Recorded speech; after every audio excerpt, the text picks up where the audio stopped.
नमस्कार दोस्तों, आपका एक बार फिर से स्वागत है 5G ट्रैक सॉल्यूशन में। और हम इस वीडियो में आपके लिए लेके आए हैं राष्ट्रीय आय से संबंधित वेरी इंपॉर्टेंट क्वेश्चन जो हर बार कोई ना कोई सी एग्जाम में बार बार रिपीट हो रहे हैं।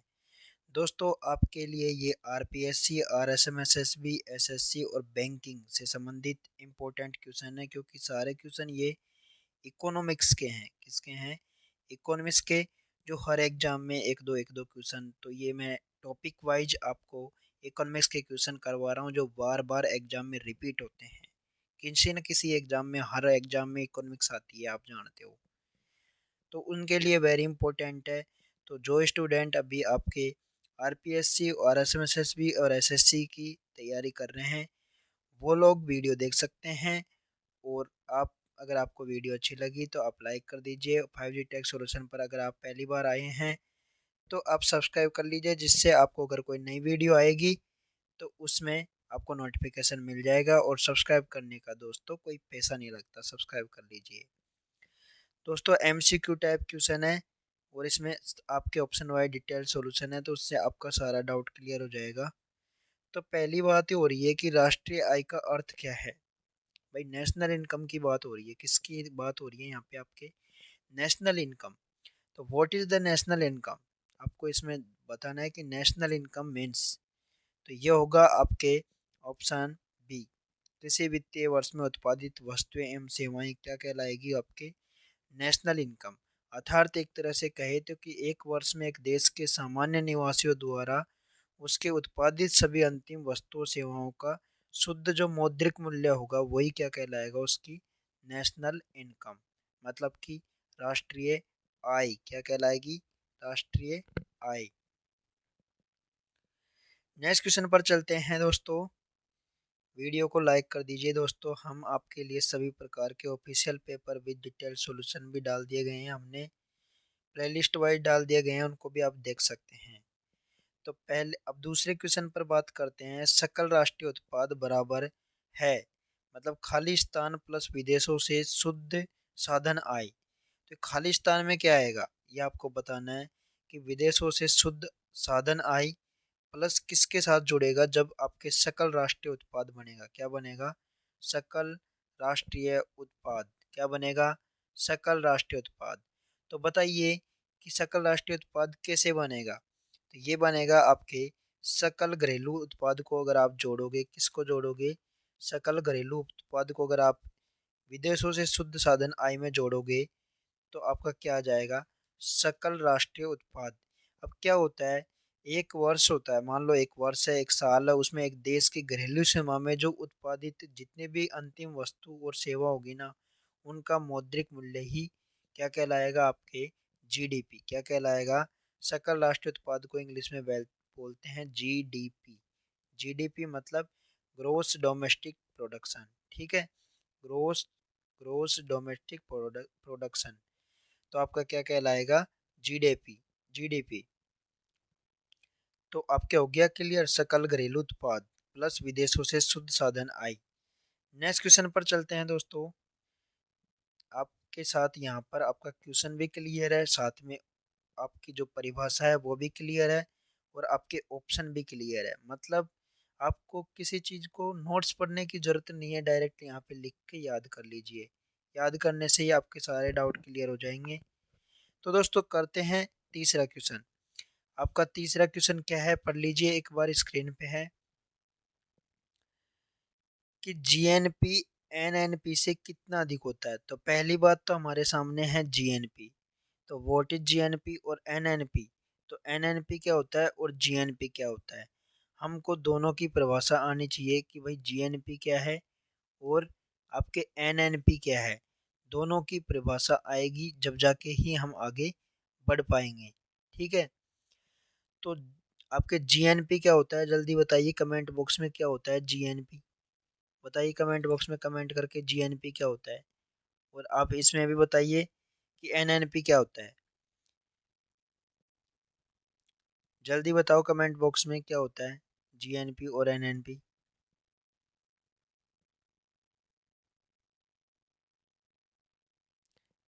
नहीं आया?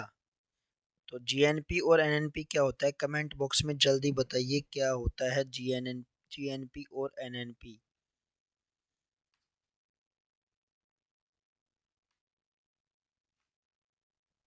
चलो मैं बता देता हूँ क्या होता है। जीएनपी होता है आपके सकल राष्ट्रीय उत्पादन। क्या होता है? सकल राष्ट्रीय उत्पादन। क्या होता है? सकल राष्ट्रीय उत्पादन। ये तो हो गया आपके जीएनपी, मतलब ग्रोस नेशनल प्रोडक्शन। क्या? जीएनपी को बोलेंगे ग्रोस नेशनल प्रोडक्शन। और फिर एनएनपी की बात करते हैं तो एनएनपी होता है आपके नेट नेशनल प्रोडक्शन। क्या? Net national production. Production, net national production, ये क्या हो गया आपके एनएनपी। अब अपने क्वेश्चन की बात करते हैं हम कि जीएनपी एनएनपी से कितना अधिक होता है। तो बताइए आप कमेंट बॉक्स में कमेंट करके कि जीएनपी एनएनपी से कितना अधिक होता है। तो यह आपके सकल निवेश होता है ना भाई, बात दोनों की होगी, या तो सकल की या नेट की। तो इन दोनों के मध्य जितना अंतर होगा उसके बराबर ही होगा। ये बात भी सही है। बस तो ये हो गया क्वेश्चन अपना क्लियर। भाई सकल के और निवल के मतलब सकल और ग्रोस और नेट के बीच में जो डिफरेंस होगा वही उससे अंतर होगा। नेक्स्ट क्वेश्चन, निम्न में से कौन सा राष्ट्रीय आय को व्यक्त करता है। तो नेशनल इनकम को इनमें से कौन सा आपके फॉलोइंग रिप्रेजेंट करेगा, इनमें से represent, which of the following represents national income. तो इनमें से कौन सा करेगा आपके, ये होगा आपके एनएनपी पर साधन लागत। क्या होगा? एनएनपी पर साधन लागत क्या करेगा, नेशनल इनकम को आपके रिप्रेजेंट्स करेगा। कैसे करते हैं भाई, ये दो तरीके के फॉर्मूले होते हैं। एक तो होता है आपके जीएनपी, जीएनपी में से अगर अपन मूल्यह्रास को घटाते हैं तो आपके एनएनपी आता है। क्या आता है? एनएनपी। और एक अपने पढ़ा कि जीएनपी है वो जीडीपी प्लस विदेशों से प्राप्त शुद्ध आय। क्या? विदेशों से प्राप्त शुद्ध आय उसके बराबर होता है। इन दोनों फॉर्मूलों से आपके ये कटेगा कि एनएनपी साधन लागत पर है। ठीक है, नेक्स्ट क्वेश्चन पर चलते हैं। निम्नांकित कथनों में से निम्नांकित कथनों में से कौन सा करेक्ट है। तो इनमें से आपको बताना है कौन सा करेक्ट है। आपके एनएनपी माइनस घिसावट जीएनपी कहलाता है, गलत। एनएनपी बाजार कीमतों पर प्लस अनुदान, एनएनपी साधन साधन कीमतों पर अप्रत्यक्ष कर, ये भी आपके गलत है। जीएनपी और जीडीपी, जीएनपी बराबर जीडीपी प्लस प्राप्त शुद्ध आय, ये भी सही है। और जीएनपी में से अगर अपन घिसावट घटाएंगे तो एनएनपी आएगी। घिसावट मतलब अगर यहाँ घिसावट नहीं हो रही, यहाँ आपके जो मूल्यह्रास होगा ना, अगर उसकी जगह मूल्यह्रास होगा तो ये भी सही होगा। तो आपके थर्ड और फोर्थ सही हो जाएगा। थर्ड तो करेक्ट है, फोर्थ भी हो जाएगा अगर ये आपके मूल्यह्रास होगा तो घिसावट का मतलब। नेक्स्ट क्वेश्चन, राष्ट्रीय आय विश्लेषण के संबंध में नीचे कुछ कथन है। ये ऑप्शन आपके साथ कि ये कथन है और इन कथनों में से आपको बताना है कि कौन सा करेक्ट है। आपको ये कथन है, इनमें से पढ़ के बताना है कौन सा। एनएनपी माइनस सीएफसी बराबर जीएनपी, ये तो ऐसे ही गलत है। बाजार कीमत पर एनएनपी प्लस सब्सिडी, साधन लागत पर एनएनपी प्लस अप्रत्यक्ष कर, ये सही है। जीएनपी बराबर जीडीपी प्लस विदेशी विनियोग को शुद्ध प्राप्तियां, ये भी सही है, बताया अभी मैंने। जीएनपी में से मूल्यह्रास घटाएंगे तो एनएनपी, ये भी सही है। तो आपके 2, 3 और 4 हो जाएगा, फोर्थ ऑप्शन हो जाएगा 2, 3, 4। नेक्स्ट क्वेश्चन, निम्न में से कौन राष्ट्रीय ऋणों पर ब्याज को शामिल करता है। तो राष्ट्रीय ऋण होते हैं जो पब्लिक डेबिट होते हैं, आपके गवर्नमेंट डेबिट होते हैं, नेशनल डेबिट होते हैं, उनको ब्याज इंटरेस्ट के लिए कौन शामिल करता है। तो बताइए कमेंट बॉक्स में जल्दी कौन शामिल करता है उनको। तो ये होगा आपको किस में होगा वो शामिल, निजी आय में। किस में होंगे? निजी आय में। ठीक है, प्राइवेट इनकम में। किस में होते हैं? Private income. अब आप बता दीजिए कि प्राइवेट इनकम क्या होती है। आपके ये 2, 3 तरह की होती है। एक तो होती है प्राइवेट इनकम, एक होती है आपके पर्सनल इनकम, एक होती है आपके पर्सनल डिस्पोजल इनकम होती है, एक per capita income. Per capita income होती है प्रति व्यक्ति आय। ये होती है आपके राष्ट्रीय आय, ये होती है उसमें अगर आप जनसंख्या का भाग दे दोगे तो क्या आ जाएगा, पर कैपिटा इनकम। और पर्सनल व्यक्ति का आय होती है वो प्रत्यक्ष आयकर या फीस जुर्माना के लिए ली जाती है, वो होता है। और व्यक्ति का आय होती है जो पर्सनल इनकम होती है, उसमें आपकी प्राइवेट इनकम, कॉरपोरेट टैक्स और जो आपके अनडिस्ट्रीब्यूटेड कॉरपोरेट प्रॉफिट होते हैं वो सब उसमें आते हैं। और आपके निजी आय होती है मतलब प्राइवेट इनकम, इसमें आपके जो ट्रांसफ़र पेमेंट होता है, ट्रांसफरेबल पेमेंट वो आता है, इंटरेस्ट ऑन नेशनल डेबिट आता है, सोशल सिक्योरिटी कंट्रीब्यूशन आता है, सरप्लस ऑफ पब्लिक सेक्टर के जो उपक्रम होते हैं उनका सरप्लस भी आता है। ठीक है, चलो बात करते हैं नेक्स्ट क्वेश्चन पर। नेक्स्ट क्वेश्चन है आपके सार्वजनिक ऋण पर ब्याज। तो सार्वजनिक ऋण अभी मैंने बताया वो ब्याज होता है, तो वो किस तरीके से होता है मैंने बताया आपको, एनआई का हिस्सा नहीं, एनआई की आय का हिस्सा नहीं है लेकिन पर्सनल इनकम का हिस्सा है, तो क्या हो जाएगा थर्ड क्वेश्चन। नेक्स्ट क्वेश्चन, निजी आय, आय नहीं है यहाँ पे, आय है, निजी आय में शामिल है। तो निजी आय मतलब प्राइवेट इनकम, तो प्राइवेट इनकम में क्या है आपके, राष्ट्रीय आय है प्राइवेट इनकम में, बताओ है कि नहीं, राष्ट्रीय आय प्राइवेट इनकम में है। स्थानांतरण भुगतान मैंने बताया है, सार्वजनिक ऋण पर ब्याज भी है, क्या हो जाएगा केवल 1 2 3 मतलब 1 2 3। ठीक है, नेक्स्ट क्वेश्चन, प्रति व्यक्ति आय का अर्थ है। तो प्रति व्यक्ति आय पर कैपिटा इनकम है, उसका मतलब क्या है, अभी मैंने आपको बताया कि कुल जनसंख्या नेशनल इनकम में जनसंख्या का भाग दे देंगे तो क्या आ जाएगी per capita income. Next question, प्रति व्यक्ति आय बढ़ जाती है यदि, तो प्रति व्यक्ति आय कब बढ़ती है, पर कैपिटा इनकम कब बढ़ेगी, जब जीएनपी जनसंख्या की तुलना, मान लो नेशनल इनकम है ये जीएनपी और इसमें डिवाइड करेंगे अपन जनसंख्या का। ठीक है, तो आपको क्या करना चाहिए, जीएनपी जनसंख्या की तुलना में ज़्यादा बढ़ना चाहिए। ठीक है, जब जाके ही ये आपके क्या बढ़ेगी पर कैपिटा इनकम। ठीक है, तो क्या हो जाएगा आपके थर्ड क्वेश्चन सही हो जाएगा, थर्ड ऑप्शन सही हो जाएगा। नेक्स्ट क्वेश्चन, निम्न में से किसका आकार सबसे बड़ा होता है, बताइए किसका आकार सबसे बड़ा होता है, ये आपके लिए क्वेश्चन है। कमेंट बॉक्स में कमेंट करके बताइए कि निम्न में से किसका आकार सबसे बड़ा होता है। मैं एक आपको बता देता हूँ कि जो आपके जीएनपी होता है ये एनएनपी से बड़ा होता है। ठीक है, अब आपके राष्ट्र नेशनल इनकम है वो पर्सनल इनकम से ज़्यादा होती है क्या, हाँ। अब इनमें से देखो कि कौन सा आएगा, तो आप बताइए कमेंट बॉक्स में कमेंट करके। अंतिम उत्पाद के मूल्य तथा मूल्य वर्धि में अंतर है, तो बताइए अंतिम उत्पाद का मूल्य और मूल्य वर्धि में अंतर किसके बराबर होता है। अंतिम उत्पाद होगा जो आपका उपभोक्ता का, उसके लिए मूल्य तथा मूल्य वर्धि में अंतर किसके बराबर होता है, तो ये होता है आपके मध्यवर्ती उपभोग के बराबर। किसके बराबर होता है, इंटरमीडिएट कंजप्शन। ठीक है, नेक्स्ट क्वेश्चन, ये होती है एक मूल्य वर्धि की एक विधि होती है जो नेशनल इनकम होती है ना उसको आपके गणना करने के लिए। ठीक है, तो उसमें काम आता है ये आपके इंटरमीडिएट कंजप्शन। ठीक है, नेक्स्ट क्वेश्चन, नेक्स्ट क्वेश्चन है आपके सकल पूंजी निर्माण किस विधि का हिस्सा है।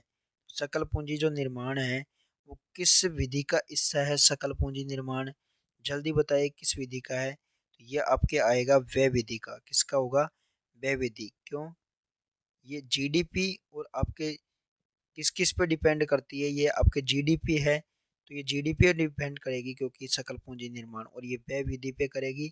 और इसके लिए एक फॉर्मूला तो होता है जीडीपी बराबर आपके अंतिम उपभोग का व्यय, ठीक है, प्लस आपके अंतिम उपभोग का सरकारी का, ये तो हो गया आपके प्राइवेट का, फिर आपके गवर्नमेंट का, फिर आपके घरेलू पूंजी का। ठीक है, इनको जोड़ के अगर आप फिर वापस इसमें जोड़ोगे आपका शुद्ध निर्यात, शुद्ध निर्यात को घटाएंगे एक्स माइनस एम।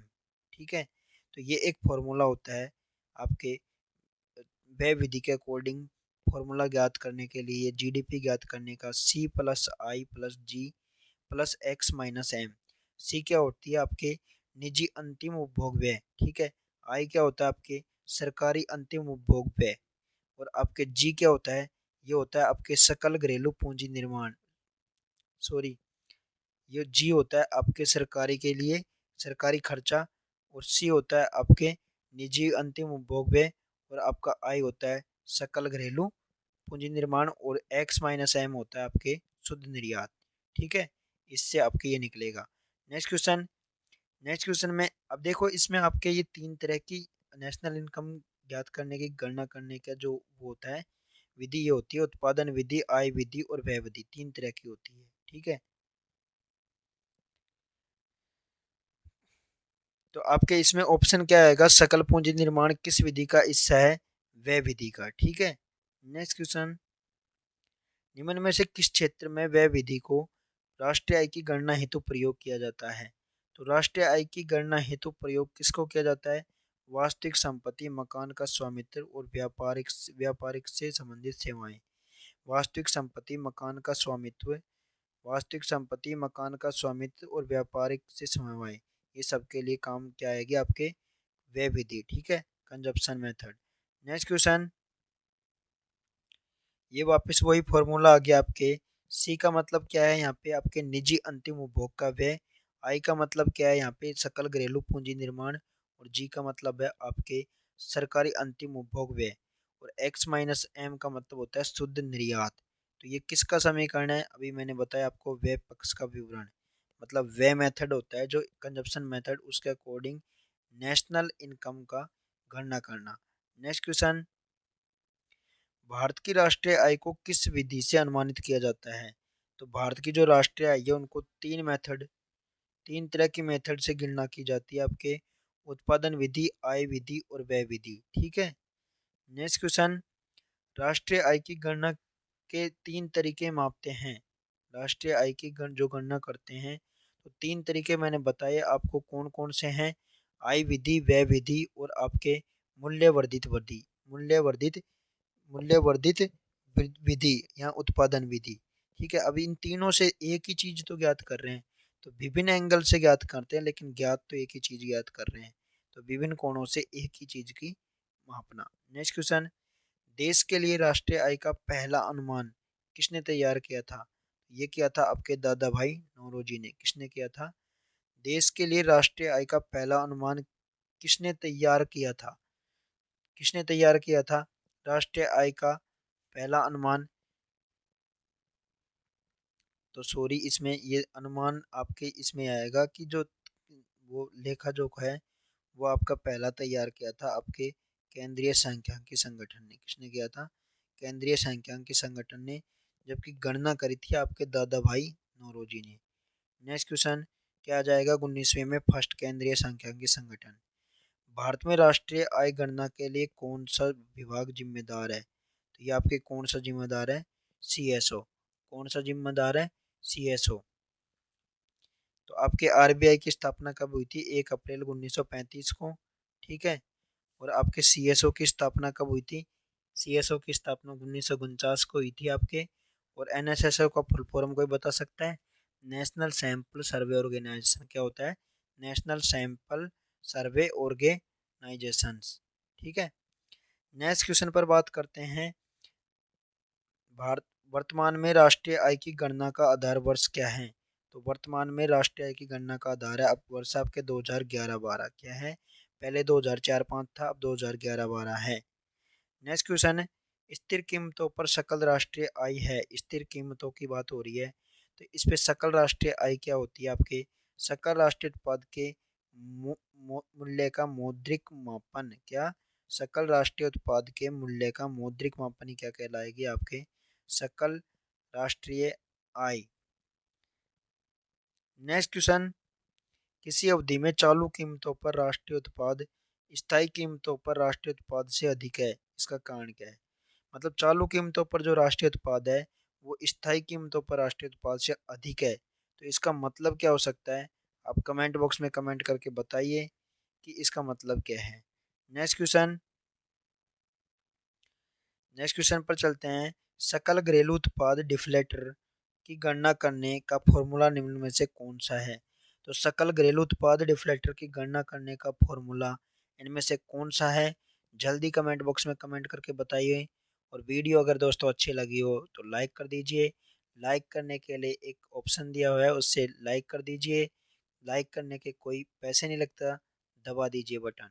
और अगर आपने अभी तक 5G ट्रैक सॉल्यूशन पर आप पहली बार नए आए हैं तो 5G ट्रैक सॉल्यूशन को सब्सक्राइब कर लीजिए, क्योंकि यहाँ पर आपको सभी तरह की जो एग्ज़ाम्स हैं उनके official paper with detail solution के साथ उपलब्ध कराए जाएंगे। और यहाँ पर आप एमसीक्यू के इस आधार पर हर एग्ज़ाम की तैयारी कर सकते हैं बार बार में देख के। उससे क्या आपका एक तरह का क्विज टेस्ट हो जाता है, उससे आप किसी भी क्वेश्चन को भूल नहीं सकते, बार बार मेमोराइज हो जाता है। तो बात करते हैं हम 24 क्वेश्चन की। सकल घरेलू उत्पाद डिफ्लेटर की गणना करने का फॉर्मूला निम्नलिखित में से कौन सा है? तो कौन सा है ये आपके? यह है जीडीपी डिफ्लेटर। नाम मात्र जीडीपी में भाग देंगे अगर वास्तविक जीडीपी का, तो क्या आएगा? GDP deflator.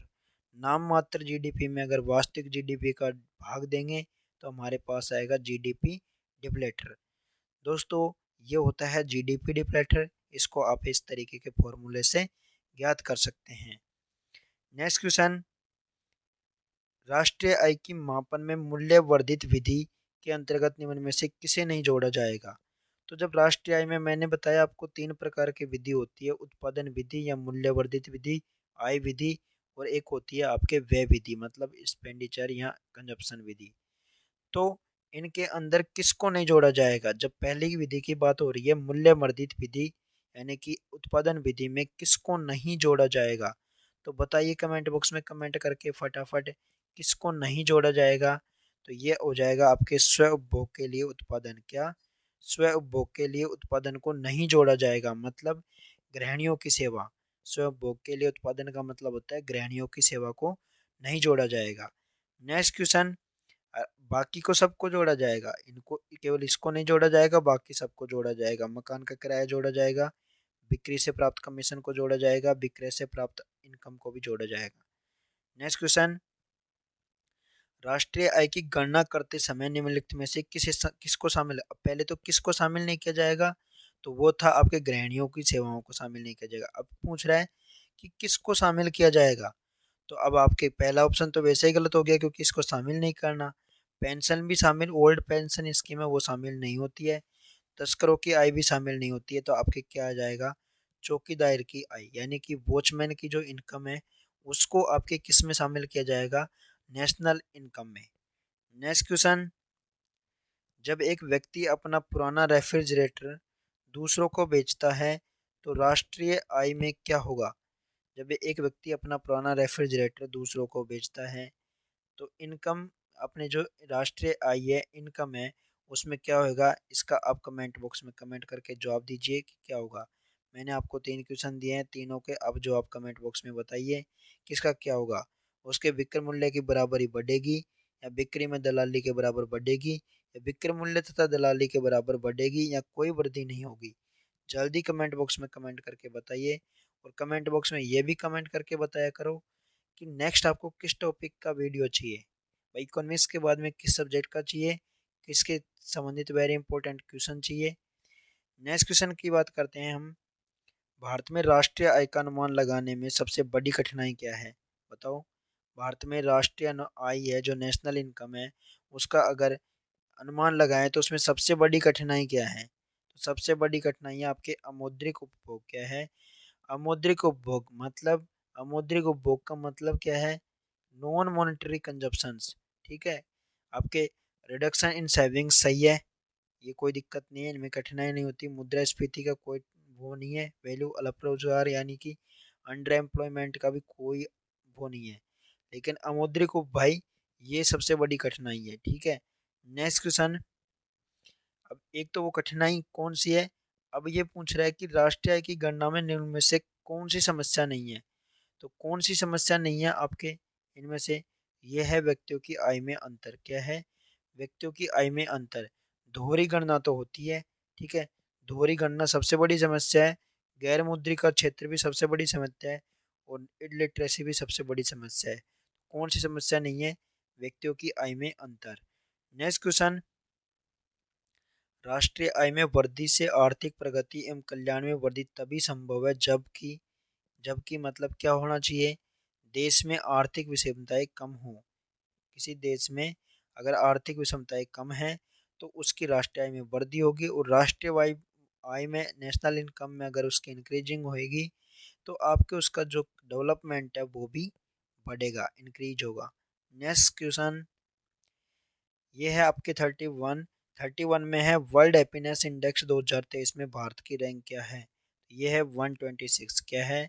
126। नेक्स्ट क्वेश्चन, ये आपके 126 जो रैंक आई है भारत की कितने देशों में है? 146 में। और सबसे खुशहाल देश है फिनलैंड। कौन सा है?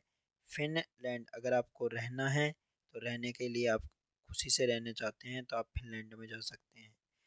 नेक्स्ट क्वेश्चन में, सीएसओ की स्थापना कब हुई थी?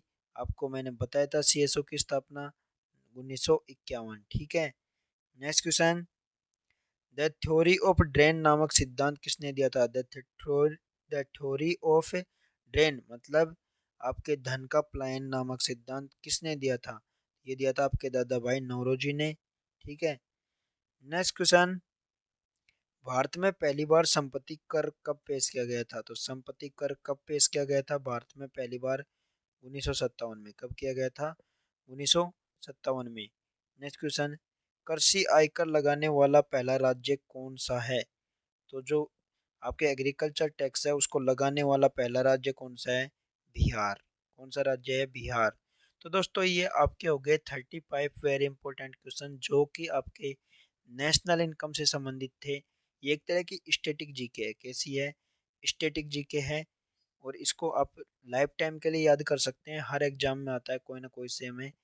तो दोस्तों अगर आपको वीडियो अगर अच्छी लगी हो तो 5G ट्रैक सॉल्यूशन को सब्सक्राइब कर लीजिए। और आपने अब अभी तक अगर आप जूनियर अकाउंटेंट के एग्ज़ाम की तैयारी कर रहे हैं और आपने प्रीवियस ईयर सॉल्व पेपर नहीं देखे तो देख लीजिए, प्लेलिस्ट डाली गई है। और आप राजस्थान सीटी के ऑफिशियल पेपर भी डिटेल सॉल्यूशन के डाले गए हैं, उनको भी देख सकते हैं। आरएसआर एंड जीएफआर के ऑफिशियल 500 वेरी इंपॉर्टेंट क्वेश्चन भी डाले गए हैं। और आपके आरएसआर और जीएफ एंड एआर की ट्रिक भी डाली गई है, उनको भी आप देख सकते हैं। तो धन्यवाद दोस्तों, मिलते हैं नेक्स्ट वीडियो में।